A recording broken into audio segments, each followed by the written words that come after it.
روزی روٹی عمر برکت خیر عافیہ سکون راحت عزت دولت شہرت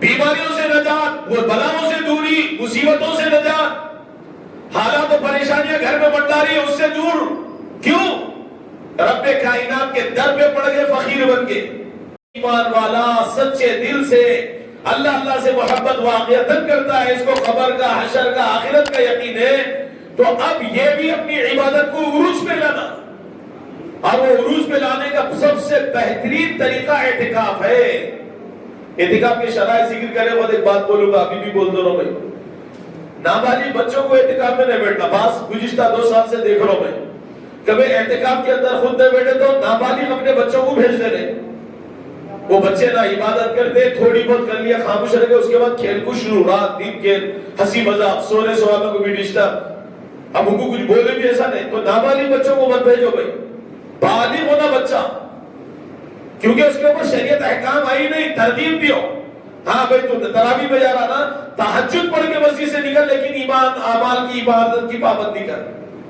اعتکاف میں بچوں کو مت بھیجو نابالغ تو اب اعتکاف اللہ رب العزت سے اللہ کی انوارات و برکات رحمتوں کو لوٹنے کا مسئلہ ہے اللہ کے رسول سے بڑھ کے کوئی اللہ رب العزت سے اس کے خزانوں کو لوٹنے والے ہو سکتے بھائی اور اللہ کے رسول ہی ہم کو دین بتلائے اور اللہ کے رسول کبھی زندگی میں اعتکاف نہیں چھوڑے اس وجہ سے شوافع کے نزدیک احناف کے نزدیک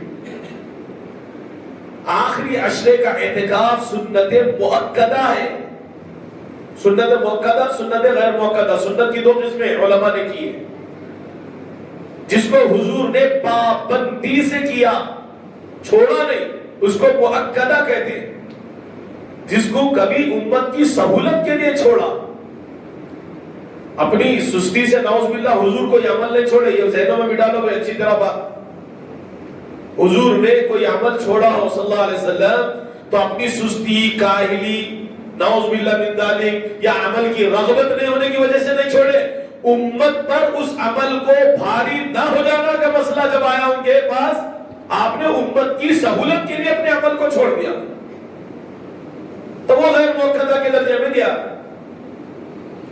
حضور علیہ السلام زندگی میں سست نہیں ہو سکتے 2 فرشتے آئے حضور علیہ السلام آرام فرما رہے ہیں دونوں فرشتے سرانے ٹھہرے ایک نے کہا کہ یہ آرام کر رہے ہیں بخاری کی صحیح روایت ہے دوسرے فرشتے نے کہا ان کی آنکھ آرام کر رہی ہے دل جاگ رہا ہے شارحین حدیث نے اس کے اوپر نقل کیا بڑے بڑے علماء نے ابن حجر اسقلانی ملا علی قاری رحمۃ اللہ علیہ اور دیگر علماء کرام نے نقل کیا کہ حضور علیہ السلام کا معاملہ ایسا تھا پوری زندگی آپ کی کہ آپ علیہ السلام اپنی دین کی محنتیں کر کے کرا کے جب آ کے بستر پہ لیٹتے تھے تو ایسا نہیں ہوتا تھا بستر پہ ہم تم لیٹ گئے تو دل غافل ہو جاتے لیکن اللہ کے رسول کی خصوصیتوں میں سے خصوصیت ہی ہے وقت نبی تھے اللہ نے عطا کیا تھا فرمایا آنکھ اور جسم راحت اختیار کرتے تھے لیکن دل بیدار رہتا تھا دل بیدار ہونے کا مطلب کیا کچھ ہو رہا سب سمجھ میں آتا تھا ہم سو گئے تو بچپن میں ہم ہی سوئے پکا چھوٹے پکے رہتے ہیں ٹیبل فین جس کو بولتے ہیں اس کی جالی نکال کے سو رہے تھے رات میں نیند کیا بولتے سو گئے اس کے اوپر ٹاک ڈال دیا بھائی تیز چلتے جو پنکھے پہ ٹاک ڈال دیا پتیاں ٹوٹ گئے نیند چل رہی برابر کر کے مچھر کاٹے ایسا دکھ رہا جوانی کی نیند بولتے تھے کیسی گھیری گدے گھوڑے بیٹا سب بیچ کے سوتے ہیں ہماری نیند ایسی غفلت والی نیند بازو میں بھائی ہے لوٹ کے اس کے آنکھ میں لاتا پیرا مار دیتے ماں سے بچوں کو محبت رہتی ایک بدبخت آیا تھا میرے پاس وہ بات یاد آ گئی تو بول دے رہا ہوں بدبخت بولو کمینہ کھدا بیل سور سے بھی بدتر بولے تو بھی اس کو وہ بولوں گا شادی ہو گئی اس کے بچی کی کسی بچے کے ساتھ ہی اب بیٹے کو ماں سے محبت رہتی صرف بچے میں عیب پیدا کرنے والی بات میں توڑ موڑ کے کیسا پیش کرا معلوم ہے میں بھی اس کو نارمل طریقے سے لیا ایک بدبخت کے بعد دوسرے گئے وہ بدبخت اس کو ویسی مطلب لیا جیسا ہی میں بولنا چاہ رہا تھا کیا پیش کرا ہم نے کہ بھئی انہوں اماں کے ساتھ سوتے، شادی ہو گئی تو انہوں اماں کے ساتھ جا کے سوتے. میں بولا برابر سو سکتے. اماں 100 سال کی ہو گئی، بچہ 90 سال کا بھی ہے یا ہے کہ 78 87 سال کا بھی سو سکتا. ماں ہے وہ، یہ بیٹا ہے، محبت ہے ماں باپ کی، برابر سو سکتے ہیں، گلے لگ کے بھی سو سکتے ہیں. ماں کی محبت ہے وہ. آپ بولنا کیا چاہ رہے ہیں وہ بولو. بولا میں مکار کی مکاری کو جانچ لیا، محسوس کر لیا کہ بدبخت کیا بولنا چاہ رہا.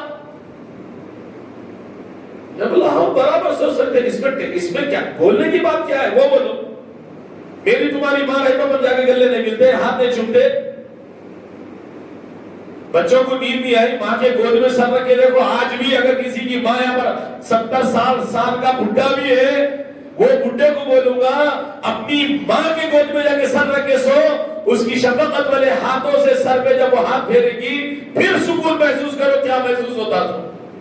یہ سور سالہ خود کی بیٹی کو گھر الگ کرانے کے واسطے یہ بولتا. بہت سارے ایسے شیطانہ خود کی بیٹیوں کو دے کے دامادوں کو وہ گھروں سے الگ کرانے کے چکر میں، اور خود ان کے گھروں میں بھوا آئے تو چھتن سے رہنا، مل کے رہنا، وہ رہنا، ظلم زیادتی کے پہاڑ توڑ دیتے. مفتی عمر واللہ سخت پوری بستی میں ایسے 1-2 ہے بھائی. مفتی صاحب کے پاس کھڑا مسئلہ ہے، میاں بیوی کے جھگڑے آئے تو اپن ایسی بیٹھتے سوپ چھاڑ کے ایسا. کون پہلے آیا وہ نہیں دیکھتا ہوں میں، کس کے ساتھ حق آیا وہ دیکھتا ہوں، دونوں کو سنتا ہوں. پہلے آنے والے یہ سوچتے، بعض لوگوں کے تعلق سے بستی میں مشہور ہے، ان کے پاس پہلے جو گیا تھا اس کے حق میں فیصلہ کرتے تھے. جاہلہ تھے وہ، کوئی بھی تھے ہوں گے سربا، جاہلہ تھے. حق کا فیصلہ نہیں کر کے ظالمانہ انداز میں، ظالم پہلے جا کے گود میں بیٹھ گیا، زمینوں میں قبضہ کر کے جا کے دو زمینوں کا فیصلہ کر دیا. ایسے بھی چورا آ جائے ہمارے پاس فیصلہ کرنے والے. نوٹری کے پلاٹ کو دیکھے کہ کود جاتے، کود کے کیا کرتے، فیصلہ کرے تو بیگنوں میں فیصلہ کرتے ہیں، تصفیہ کرنے لوگوں کے درمیان میں. ارے انہیں خریدا ہی نہیں، جعلی پیپر بنا کے لے کے آیا. نہیں بھائی ان کے باپ بھی ہے، ان کے باپ، جبکہ بیچنے والا خود بیچ رہا. صاحب میں ان کو بیچا ہی نہیں، میں تو ان کو بیچا. انہوں ڈمی کھڑا کرے تھے. چورا ایسے حرام کے کھانے والے بہت ہو گئے. مفتی صاحب ڈرنے ہوتا، کس کے باپ کا ڈر؟ اللہ کی قسم مفتی عمر واللہ کو نہیں ہے، میرے رب کا ڈر کافی ہے میرے کو. ہم بولنے ڈریں گے چوروں سے، حرام خوروں سے ڈریں گے ہم. حلال خور اللہ بدل دے، حراموں سے بچ کے دے، تو حرام خوروں سے ہم ڈرنا. تم ڈر لو، چورا ڈر لو چوروں سے. نہیں بھائی تم آدھا لینا، تم آدھا، 200 گز کی زمین کو آدھا کر دی. ایسے غریب مظلوم بھی اپنی بستی میں جو خون پسینے کی کمائی کر کے 400 گز کا پلاٹ خوبا کالونی میں لیے تھے، ظالمہ 200 گز اس کو دیتی ہے، 200 اس کو. نے بولا بھائی یہ تو میرا حق ہے.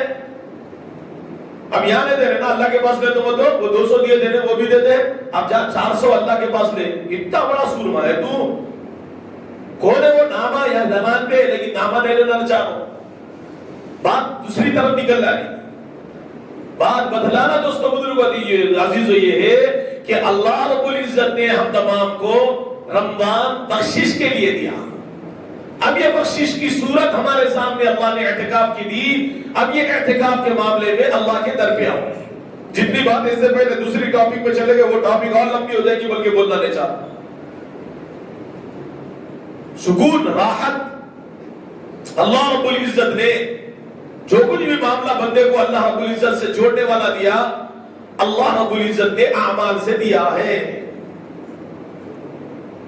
تو اعمال اپنے طور پہ انسان کو اللہ کا مقرب بنا دیتے ہیں، اور اعتکاف اللہ کا تقرب کرنے کی جگہ ہے، اللہ کے پاس فارغ ہونے کی جگہ ہے، اللہ سے لینے کا ذریعہ ہے، اللہ کو منوانے کا ذریعہ ہے. روزی روٹی، عمر، برکت، خیر، عافیہ، سکون، راحت، عزت، دولت، شہرت، بیماریوں سے نجات، بلاؤں سے دوری، مصیبتوں سے نجات، حالات و پریشانیاں گھر میں بنتا رہی اس سے دور. کیوں؟ رب کائنات کے در پہ پڑ گئے، فقیر بن گئے. اللہ نے دولت دی، فراغت دی، سب دی، لیکن اس فراغت کا ہم غلط استعمال کیا کر رہے ہیں؟ جب عبادتوں کا معاملہ آ رہا ہم اپنے دور پہ اللہ معاف فرمائے پھر وہی دنیا میں جا کے بیٹھ جائے. تھوڑا سا اگر ہمارا وقت فارغ کریں گے ہم، تھوڑا سا وقت، 10 دن کوئی بڑی بات نہیں ہے، وہی 10 دن دنیا کمانے کے لیے نکل جائے، بولو سب جنے نکل جائے، وہی آخرت کی پونجی ہے دوستو یہ. اور پھر سنو ایک بات کی مسجدوں سے کیا تعلق ہوتا. میری تمہاری جب موت کا وقت آئے گا نا، میری تمہاری موت کا جب وقت آئے گا، مسجد حسینی کے اطراف میں رہنے والوں کے گھروں میں جب موت کا کسی کے پاس پروانہ لے کے آئے گا فرشتہ، حدیث پاک کے اندر ہے، انویسٹیگیشن ہوں گی اس کی. پاسپورٹ بنایا ہوا دیکھیں انویسٹیگیشن ہوتی سب جگہ جا کے پوچھ لیتے یہ معاملہ ہے، انہوں کیسے اچھے چلو پاسپورٹ ایشو. اللہ کے رسول صلی اللہ علیہ وسلم نے فرمایا میری تمہاری موت کا جب وقت آئے گا فرشتے مسجد کی تصدیق کریں گے، مسجد سے پوچھیں گے کہ بھئی تیرا اس سے کیا تعلق تھا. مسجد کے ہم نشین تھے، کوٹے تھے، مسجد سے آنے جانے والے تھے، مسجدوں میں پڑے رہنے والے تھے، مسجد کی فکر کرنے والے تھے.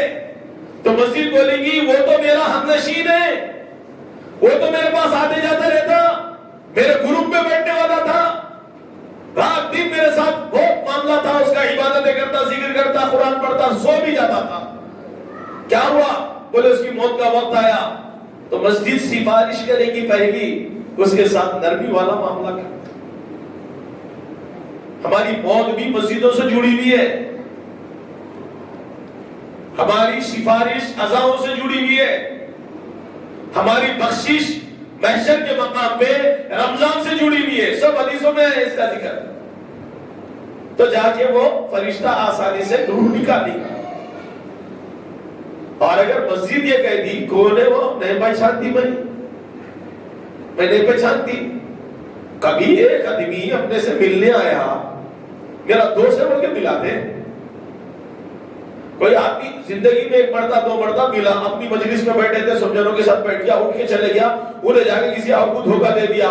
وہ لوگ بھاگ لے کے اپنے پاس آئے، آگے بولے بھائی تم لوگوں کے ساتھ بیٹھے ہوتا نہیں، انہیں آؤ، میرے 5 روپے لے کے بھاگ گیا انہیں. تو ڈھونڈو جاؤ، نہیں جی بھائی تم لوگ کے ساتھ بیٹھتا تھا نا، انہیں لیا تھا 5 روپے تم لوگ دیو. تو اپن کیا بولتے ہیں؟ ارے جا بھائی جا، ایک آدھ مرتبہ بیٹھا انہیں 5 روپے کے حقیقی کے ذمہ دار نہیں پہچانتے، اس کو بھی تیرے کو بھی نکل دے سے. مسجد کو کبھی کبھی بھٹک کے آگے سے والوں کا بھی حال ایسی ہوگا. مسجد بولے گی میں نے پہچانتی اس کو، نہیں آتا تھا شاید کبھی کبھی، وہ کبھی کبھی کہا تھا مجھے میں سے کب آیا تھا کب نکل کے چلے گا پتہ ہی نہیں چلا، میں نے پہچانتی جو کرتا کر. اللہ کے رسول نے فرمایا نیک کی روح، ایک مثال دیتے ہوئے علماء نے نقل کی، مسکے میں سے بال نکالے تو پتہ چلتا نہیں چلتا، اس طرح نکال لی جائے گی. بدبخت کی روح مسجد کی گواہی اس کے خلاف میں جانے کی وجہ سے ململ کے کپڑے کو ببول کے درخت پہ بچھا دو، ایسا کانٹوں پہ، اور وہ کپڑے کو کھینچو، ایسا نکالتی ہے تار تار الگ کر لیتے. اس وجہ سے دوستو عزیزو ایمانی تعلق ہمارا مسجدوں سے جڑا ہوا ہے. اس وجہ سے اعتکاف کے لیے دل و جان سے کوشش کر کے بالغ حضرات بیٹھے، نابالغ بچوں کو ادھر بٹھائے. ایک آدھ مرتبہ تھوڑی دیر کے لیے بیٹھ گئے چلے گئے، بچوں کو اب سن کے شوق پیدا ہوتا، جانتے گھر میں کہاں بیٹھ رہے ہیں، جا مسجد میں چلے جا. نہیں، نابالغ بچوں کو ہرگز ہرگز ہرگز مسجدوں کو اعتکاف کے لیے 10 دن کے لیے مت لاؤ. صبح لائے جیسے عصر ہے، عصر کے وقت میں لاؤ، روزہ افطار کر لیتے بچے، عصر کے بعد مسجد میں بٹھا. تراویح کے وقت میں عشاء میں داخل کرو، 9-10 بجے تک لے لو، بچے گھروں کو گئے جا کے سو گئے. فجر کی نماز کے بعد تو جتنے اعتکاف رہتے پورے سو جاتے ہیں، ظہر کے قریب اٹھتے، رات بھر عبادت میں یا جو بھی ہے انشاءاللہ ترتیب جو رہتی وہ کرتے. اس وجہ سے اس کی کوشش کرو کہ ہم اللہ کا قرب حاصل کریں تاکہ ہماری موت بھی آسانی سے آئے.